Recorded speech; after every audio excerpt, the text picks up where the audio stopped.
Hello and welcome back to episode 2 of The Isle of Truth, the Angry Black Woman Trap. Today we're going to unpack a very powerful and exhausting stereotype. The angry black woman is one of today's 4 contemporary stereotypes.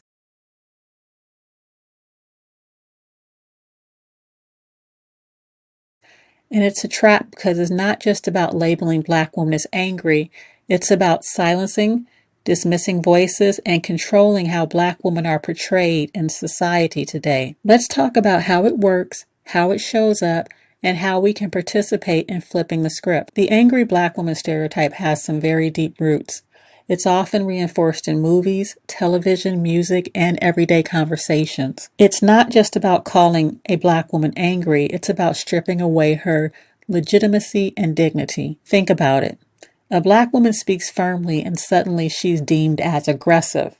However, a white woman does the same thing and she's seen as assertive or a boss. The trap is actually about controlling how a person is seen in society and controlling the behavior of those who have had an unfair, painful, and unearned depiction placed upon them. This trap or stereotype shows up everywhere. At work, black women are told to smile more. So, my boss there was a white woman. She was woke. Certainly, I'm certain she considered herself an ally.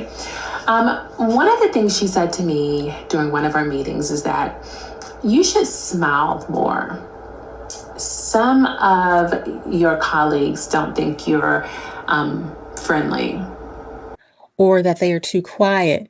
Extremely. I used to get in trouble for not doing it because I would just get in trouble for being too quiet. Like during my annual reviews, the only feedback I would get is that I just need to be more personable. I was like, I needed to share more. Not happening. Y'all don't need to know nothing about my personal life. No.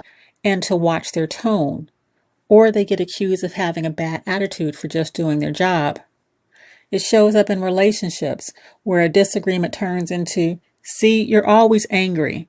And that isn't love at all. That's actually a form of gaslighting. Or on social media, when a black woman calls out injustice, she's labeled as bitter or toxic. Meanwhile, non-black women say the same thing and get praised as brave and outspoken. This trap is consistent and it follows us around like a shadow that we didn't ask for. I'll ask the questions. You're breaking the law right now. Actually, I'm an attorney. I know my rights, and I'm not breaking the law. As I stated, sir, I'm a tenant at this office location. I need to see your ID. You don't need to see my ID, sir. Ma'am, you're being incredibly aggressive.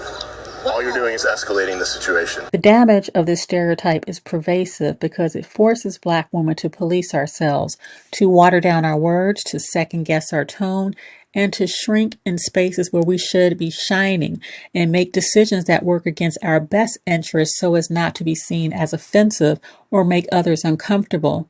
And the pain of having to police ourselves in that way may cause black women to participate in a version of ego withdrawal. Psychoanalyst Anna Freud said this about the concept of ego withdrawal. When it has become rigid or has already acquired an intolerance of pain and is so obsessionally fixated to a method of flight, such withdrawal is punished by impaired development. By abandoning one position after another, it becomes one-sided, loses too many interests, and can show but a meager achievement. The angry black woman stereotype silences our valid criticisms, stifles our growth potential, and it keeps us out of conversations that we should be leading. It also pressures us to play the cool, unbothered black girl instead of just being our authentic, natural, and genuine selves. So, how do we fight back against the angry black woman trap? Well, we can call it what it is.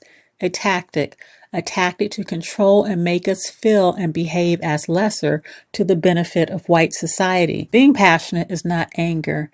Being direct is not hostile, and setting boundaries isn't aggression.